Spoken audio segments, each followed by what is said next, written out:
हरि ओम. चिंतन. प्रवचन क्रमांक 39. देहादे इंद्रियाधीनता भाग 2. श्रीमद भगवद्गीतेने तसेच त्यावर लिहिलेल्या अनेक ग्रंथांनी कर्मसिद्धांत सांगताना इंद्रियाधीनता असे म्हटले आहे. मी याला देहादी इंद्रियाधीनता असे म्हणत आहे. श्रीमद भगवद्गीतेमध्ये भगवंत श्री म्हणतात, देहिनोऽस्मिन् यथा देहे कौमारं यौवनं जरा तथा देहांतप्राप्तिर्धीरस्तत्र न मुह्यति. हा श्लोक त्रिपदी आहे. येथे कर्मसिद्धांताची 3 तत्वे सांगितली आहेत. 1. येथे कालचक्रमेण तत्व सांगितले आहे. माऊली निरूपण करतात, आईके शरीर तरी एक परी वयसा भेद अनेक. पुढील श्लोकात माऊली म्हणतात, एथ कौमारस्त्व दिसे मग तारुण्य ते भ्रंशे. आपल्या जन्मापासून मृत्यूपर्यंत आपला देह एकच एक असतो, परंतु जन्मापासून मरेपर्यंत जसजसा काळ पुढे पुढे सरकतो, आपले वय वाढते, तसतसे त्यात आपोआप बदल होतात. हे कालचक्रमेण होत असते. जन्माला येताना आपण बालक, लहान, छोटे असतो. हळूहळू शरीराची वाढ होते. आपण तरुण होतो. देहात अंतर्बाह्य बदल होतात. जसे वय वाढते तसे आपण प्रौढ होतो. त्यानंतर आपला देह थकतो. वार्धक्यामुळे पूर्वीचा जोश राहत नाही. हे काळाप्रमाणे होत जाते. आपण हे थांबवू शकत नाही. परंतु काही जणांना हे पटत नाही. ते कृत्रिम उपायाने देह तरुण ठेवण्याचा प्रयत्न करतात आणि आपण तरुण आहोत असा आभास करतात. यालाच माऊलीने येथे भ्रंशे असे म्हटले आहे. कारण हा वरकरणी जो जोश दाखविला जातो तो भ्रम असतो. ते मिथ्या असते. आपली ताकद कमी झालेली असते. जेव्हा आपण एखाद्या तरुणाबरोबर चालायला, काम करायला लागतो, त्यावेळी आपण थकतो आणि आपले तारुण्य संपले आहे हे सिद्ध होते. 2. येथे चिद्विलास तत्व सांगितले आहे. माऊली निरूपण करतात, परी देहाचे हा न नाशे एक एक असावे. जरी देहाचे बालपण, तारुण्य, प्रौढत्व, वृद्धत्व अशी स्थित्यंतरे झाली, तरी त्या प्रत्येक स्थित्यंतराचे वेळी तो देह एकच एक असतो. त्या एकाच देहाची ही निरनिराळी परिवर्तने होतात.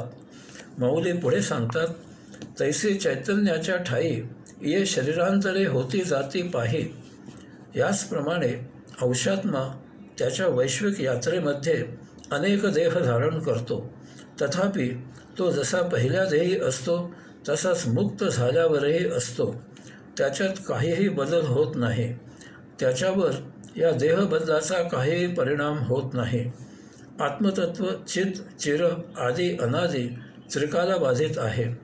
या आत्मतत्वाचाच अंश प्रत्येक सजीवात निवास करतो. आपण अंशात्मा आहोत. भिन्न भिन्न 84 लक्ष इतके विविध देह धारण करून आपण ही सृष्टीलीला अवलोकन करत असतो. कारण हे ब्रह्मांड विराट आहे. त्यावरील निर्मिती अनंत, अमोघ, अनेकानेक आहे. हे सर्व अवलोकन करायला एक आणि एकाच प्रकारचा देह आणि एकच ठराविक काळ पुरे होत नाही. जसजसा काळ पुढे पुढे सरकतो तसतसे वैश्विक लीला नवनवीन स्वरूपात प्रकट होत असते. म्हणून आपण निरनिराळ्या कालोखात भिन्न भिन्न देह धारण करतो. विश्वाची यात्रा करत असतो.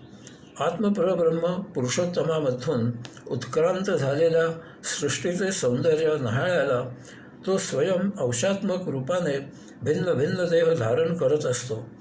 एखादा हौशी प्रवासी पूर्वेपासून पश्चिमेपर्यंत अनेक वाहनांमधून अनेक देशात पाहत पाहत प्रवास करत असतो. त्याचे प्रवासाचे वाहन बदलते, स्थळ बदलते. विमानाने गेला तरी विमानतळापासून गाडीने इच्छितस्थळी जावे लागते. गाडीने गेला तरी पुढे पायी जावे लागते. असे असले तरी प्रवास करणारा तोच तो एकच प्रवासी असतो. त्याच्यात काहीच बदल होत नसतो. अशाच प्रकारे येथे काळानुरूप सृष्टी बदलत राहते. म्हणजे वरील उदाहरणामध्ये सांगितल्याप्रमाणे देश बदलत राहतात, स्थळ बदलत राहते, सृष्टीच्या अवलोकनार्थ भिन्न भिन्न देह धारण केले जातात. म्हणजे वरील उदाहरणामध्ये सांगितल्याप्रमाणे प्रवासाचे वाहन बदलत राहते. परंतु असे असले तरी सृष्टीमध्ये काळानुरूप नवनिर्माण करणारा म्हणजे वरील उदाहरणामधील प्रवासी तिच्या अवलोकनार्थ भिन्न भिन्न देह धारण करणारा अंशात्मा त्रिकालाबाधित नित्य सत्य आदी अनादी चित्विलासी असतो. तो ब्रह्मांडामध्ये अव्याहत नवीन सृष्टी निर्माण करत तिच्या अवलोकनार्थ नवीन देह धारण करत विलास करत असतो. 3. याचप्रमाणे देहाची अधीनता हे तत्त्व येथे सांगितले आहे. माऊली निरूपण करतात, हे प्रत्यक्षशी देख प्रमाणतो. त्याच्या पुढील श्लोकात माऊली म्हणतात, ऐसे जाणे तया नाही व्यामोह दुःख. कोणालाही मरण नको असते. यामुळे मृत्यू जवळ आला की ती कल्पनाही सहन होत नाही, त्याचे दुःख होते. परंतु काही इलाज नसतो. देह कालवश आहे, काळाच्या स्वाधीन आहे. जे जे जन्माला येते, निर्माण होते, ते काही ठराविक काळानंतर मृत होते, नाश पावते. हा सृष्टीचा नियमच आहे.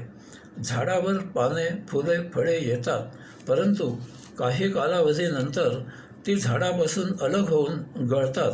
माऊली सांगतात की हे प्रत्यक्ष घडत असताना तू पहा, जे उपजे ते नाशे. याचप्रमाणे आपण अंशात्मा देह धारण करतो, परंतु त्याला एक ठराविक काळाची मर्यादा असते. जसे पाने, फुले, फळे काही काळानंतर झाड धारण करू शकत नाही, ती ते सोडून देते. त्याचप्रमाणे त्या ठराविक काळानंतर देह आपल्याला धारण करू शकत नाही, त्याचे कलेवर होते, पतन होते, तो मृत होतो. आपल्याला देहाचा त्याग करावा लागतो. तत्क्षणी देह आणि इंद्रिये निश्चेष्ट होतात. आपल्याला मनामधून खूप काही करायची इच्छा उर्मी असते. त्यासाठी आवश्यक ती बुद्धी आणि स्मृती तल्लखही असते, परंतु देह थकलेला असतो. अंतस इंद्रिये कार्यक्षम असून काही उपयोग होत नाही. देह वार्धक्याने जरा जर्जर झालेला असतो. अगदी किरकोळ घरगुती उदाहरण पहा. सूनबाई शेजारच्या सूनबाईंजवळ दरवाजात बोलत असते. गॅसवर दूध तापत ठेवलेले असते. दूध वर येते. आपण जवळच खुर्चीत पुस्तक वाचत असतो. दूध वर आल्याचे आपल्या लक्षात येते, परंतु खुर्चीमधून उठून गॅस बंद करेपर्यंत दूध उतू जाते. कारण पूर्वी एका झेपेत जेथे पोचणारे आपण आता 10 पावले टाकतो तेव्हा पोहोचतो.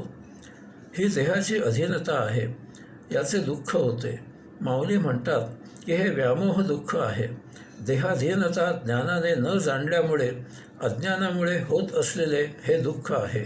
देहाची अधीनता ज्ञानाने जाणून घ्यावी, म्हणजे आपल्याला याचे दुःख होणार नाही. कालोघात अपरिहार्य असलेली देहाची अधीनता आपण स्वीकारली की त्यामुळे होणाऱ्या घटना आणि त्याचे परिणाम आपण सहन करू लागतो. आता या वयात हे असेच होणार, त्यात तक्रार करण्यासारखे काही नाही, ही भावना आपल्यात येते.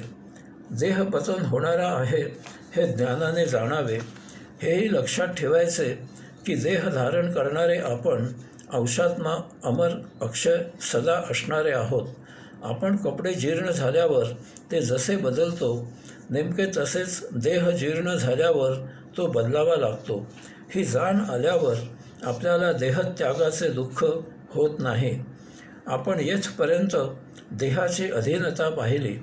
त्याचे सुखदुःख होऊ नये म्हणून आध्यात्मिक ज्ञान हा त्यावरील उपायही जाणून घेतला. आता इंद्रियांची अधीनता पाहायची. या इंद्रियांमुळेही आपल्याला सुखदुःख होत असते, म्हणून त्यावर उपाय जाणून घ्यायचा. श्रीमद भगवद्गीतेमध्ये भगवंत श्री सांगतात, मात्रा स्पर्शास्तु कौंतेय शीतोष्ण सुखदुःखदाः आगमनापायिनो नित्यास्तान स्थितिक्षस्व भारत. इंद्रियांच्या संयोगामुळे आपल्याला द्वंद्वाची जाणीव होते. तथापि हे द्वंद्व अनित्य आहे, यामुळे ते सहन करावे. माऊली निरूपण करतात, एथ नेणावया हेचे कारण जे इंद्रिया अधीनपण तीही आकळीचे अंतःकरण म्हणून भ्रमे. देहाची अधीनता न समजण्याचे अज्ञान हेच कारण आहे. याच अज्ञानामुळे आपल्याला इंद्रियांचीही अधीनता उमजत नाही. ही इंद्रिये आपल्यावर स्वार होतात, आपल्याला वश करतात. इंद्रिय विषयांनी प्रभावित होतात. हे विषय कधीही स्थित नसतात. त्यांच्यामुळे कधी सुख तर कधी दुःख प्राप्त होते. यामुळे आपल्याला थंड गरम अशा द्वंद्वांची जाणीव होते. परंतु हा भ्रम असतो. हे ज्ञानाने जाणावे की देहादी इंद्रिये ही उत्पत्ती आणि विनाश होणारी आहेत. यामुळे हे आपण स्वीकारावे आणि सहन करावे. माऊली पंचज्ञानेंद्रियांच्या विषय सेवनाबद्दल सांगतात. कानांना आपली निंदा ऐकायला आली की आपण विचलित होतो. आपल्याला क्रोध येतो. निंदा करणाऱ्यांना जोरदार प्रत्युत्तर देण्याची उर्मी आपल्यात तयार होते. आपण भांडायला उद्युक्त होतो. या उलट कानावर आपल्या स्तुतीचे शब्द ऐकायला आले की आपल्याला बरे वाटते. आपली स्तुती करणाऱ्याबद्दल आपल्याला आपुलकी वाटू लागते. यास्तव हा क्रोध किंवा ही आपुलकी हे दोन्हीही मिथ्या भ्रामक आहेत. हे केवळ आपला अहंकार दुखावल्यामुळे किंवा सुखावल्यामुळे निर्माण झालेले असते. यामुळे होणारे शत्रुत्व किंवा मैत्री असे दोन्हीही टिकाऊ नाहीत. भविष्यात निंदा करणारा स्तुती आणि स्तुती करणारा निंदा करू लागला की आपले शत्रुत्व आणि मैत्री बरोबर उलट होते. हे ज्ञानाने जाणून वेळीच याची उपेक्षा करावी. त्वचा. मृदू स्पर्श आपल्याला सुखावतो, आपल्याला बरे वाटते. तो स्पर्श हवा हवा अशी भावना आपल्यात निर्माण होते. त्यासाठी आपण मुद्दामहून प्रयत्न करू लागतो. यामुळे जवळीक होऊन आपल्यात प्रेम निर्माण होते. कठीण स्पर्श आपल्याला दुखावतो. त्याचा तिटकारा येऊन तो नकोसा होतो.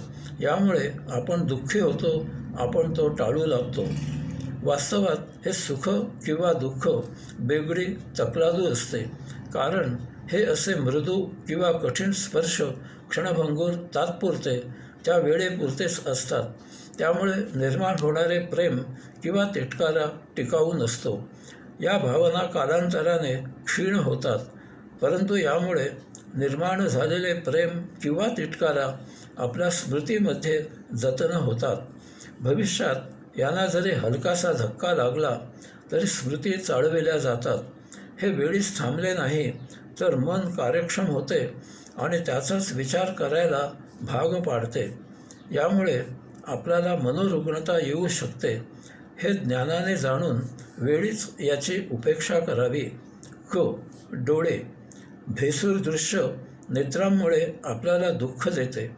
आपण लगेच नेत्र मिटतो किंवा दुसरीकडे पाहू लागतो. आपल्या इच्छेविरुद्ध ते स्मृतीमध्ये कोरले जाते. या उलट मोहक दृश्य नेत्रांमुळे आपल्याला सुख देते. आपण परत परत ते दृश्य पाहू लागतो. नेत्रांद्वारे ते स्मृतीमध्ये साठवू लागतो. परंतु अशी दृश्ये ही आपण आरशात पाहिलेल्या आपल्या प्रतिबिंबासारखीच अल्प वेळेकरिता असतात. आपण आरशात काही सतत पाहत नाही. आपण आरशापासून दूर झालो की आपले प्रतिबिंबही आपल्या नेत्रांपासून दूर होते. मग ते दुःखावं असेल किंवा सुखावं असेल. म्हणजे गालगुंड झाले असल्यास आरशामधील दृश्य दुःखावह, समारंभाला नटण्यासाठी आरशामधील दृश्य सुखावह. परंतु दाढी करताना, केस सारखे करताना आरशामधील दृश्य तेवढ्यापुरतंच, व्यवहारापुरतेच. आणि म्हणून अशा दृश्यांमध्ये आपण गुंतायचे नसते. अशा दृश्यांपासून मिळालेले सुख असो किंवा दुःख असो त्यात रस घ्यायचा नाही. आजूबाजूला रहदारी पाहत पाहत आपल्याला गाडी चालवावी लागते. त्यावेळी आपल्याला एका कटाक्षापुरत्या अनेक गोष्टी दिसतात.